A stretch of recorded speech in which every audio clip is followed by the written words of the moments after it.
Martes 19 de noviembre. Profecías del Antiguo Testamento acerca de Jesús, parte 1. En una discusión con los líderes religiosos acerca de su identidad, Jesús se pronunció en favor de la autoridad de las Escrituras. A primera vista, parecería innecesario que lo hiciera, pues ellos creían en la Biblia.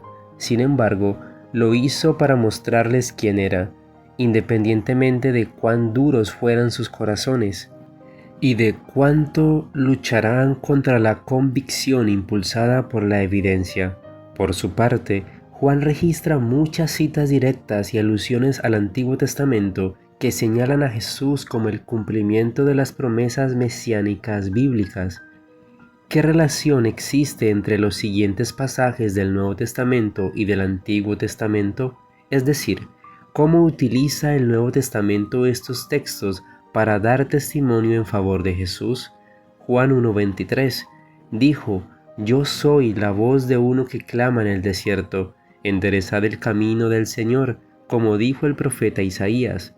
Isaías 43: «Voz que clama en el desierto, preparad camino a Jehová, enderezad calzada en la soledad a nuestro Dios». Juan 2:16 y 17. Y dijo a los que vendían palomas: «Quitad de aquí esto, y no hagáis de la casa de mi padre casa de mercado». Entonces se acordaron los discípulos que está escrito: «El celo de tu casa me consume». Salmo 69:9. «Porque me consumió el celo de tu casa, y los que te vituperaban cayeron sobre mí». Juan 7:38. «El que cree en mí, como dice la Escritura, de su interior correrán ríos de agua viva». Jeremías 2:13. «Porque dos males ha hecho mi pueblo: me dejaron a mí fuente de agua viva, y cavaron para sí cisternas, cisternas rotas que no retienen agua». Juan 19:36. «Porque estas cosas sucedieron para que se cumpliese la Escritura: no será quebrado hueso suyo». Números 9:12. «No dejarán del animal sacrificado para la mañana, ni quebrarán hueso de él, conforme a todos los ritos de la Pascua la celebrarán». No solo Juan, sino también Pedro, Pablo, Mateo, Marcos, Lucas y todos los escritores del Nuevo Testamento subrayan una y otra vez, bajo la inspiración del Espíritu Santo, cómo la vida, la muerte, la resurrección y la ascensión de Jesús de Nazaret al trono de Dios son el cumplimiento de las profecías del Antiguo Testamento. Y aunque Jesús estaba continuamente destacando ante los discípulos las escrituras que predecían su ministerio, ¿cuándo entendieron ellos finalmente que las escrituras lo señalaban a él? Fue recién después de que murió, resucitó y se les apareció. Por eso, cuando Jesús resucitó de los muertos, sus discípulos se acordaron de que había dicho esto, y creyeron en la Escritura y en la palabra de Jesús. Juan 2:22. Ver también Juan 20:9. Comentario de Elena G. de White. La voz de Juan resonó como una trompeta. Su comisión era: «Anuncia a mi pueblo su rebelión y a la casa de Jacob su pecado». Isaías 58:1. No había recibido educación en las escuelas humanas. Dios y la naturaleza habían sido sus maestros.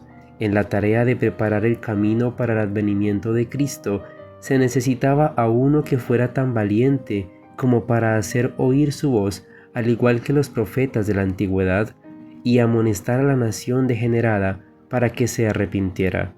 Mensajes Selectos, tomo 2, páginas 167 y 168. Martes 19 de noviembre. Dios se buscó un mensajero en Juan el Bautista para preparar el camino del Señor. Este debía dar al mundo un testimonio resuelto al reprobar y denunciar el pecado. Lucas, cuando anuncia su misión y su trabajo, dice: «E irá delante de él con el espíritu y el poder de Elías, para hacer volver los corazones de los padres a los hijos, y de los rebeldes a la prudencia de los justos, para preparar al Señor un pueblo bien dispuesto». Lucas 1:17. La voz de Juan resonó como una trompeta. Su comisión era: «Anuncia a mi pueblo su rebelión, y a la casa de Jacob su pecado. Isaías 58:1. No había recibido educación en las escuelas humanas. Dios y la naturaleza habían sido sus maestros. En la tarea de preparar el camino para el advenimiento de Cristo se necesitaba a uno que fuera tan valiente como para hacer oír su voz al igual que los profetas de la antigüedad, y amonestar a la nación degenerada para que se arrepintiera. Mensajes selectos, tomo 2, página 167 y 168. Había sido enviado por Dios un heraldo que proclamase la venida de Cristo para llamar la atención de la nación judía y del mundo a su misión, a fin de que los hombres pudiesen prepararse para recibirle. El admirable personaje a quien Juan había anunciado había estado entre ellos durante más de 30 años y no le habían conocido en realidad como el enviado de Dios. El remordimiento se apoderó de los discípulos porque habían dejado que la incredulidad prevaleciente impregnase sus opiniones y anublase su entendimiento. La luz de este mundo sombrío había estado resplandeciendo entre su lobreguez, y no habían alcanzado a comprender de dónde provenían sus rayos. Se preguntaban por qué se habían conducido de modo que obligara a Cristo a reprenderlos. Con frecuencia repetían sus conversaciones y decían: ¿por qué permitimos que las consideraciones terrenales y la oposición de sacerdotes y rabinos confundiesen nuestros sentidos, de manera que no comprendíamos que estaba entre nosotros uno mayor que Moisés, y que uno más sabio que Salomón nos instruía, el deseado de todas las gentes? Página 468 y 469. Una luz resplandecía en derredor de la tumba, pero el cuerpo de Jesús no estaba allí. Mientras se demoraban en el lugar, vieron de repente que no estaban solas. Un joven vestido de ropas resplandecientes estaba sentado al lado de la tumba. Era el ángel que había apartado la piedra. Les dijo: ¿por qué buscáis entre los muertos al que vive? No está aquí, mas ha resucitado. Acordaos de lo que os habló, cuando aún estaba en Galilea, diciendo: es menester que el Hijo del Hombre sea entregado en manos de hombres pecadores, y que sea crucificado, y resucite al tercer día. Ha resucitado, ha resucitado. Las mujeres repiten las palabras vez tras vez. Ya no necesitan las especias para ungirle. El Salvador está vivo, y no muerto.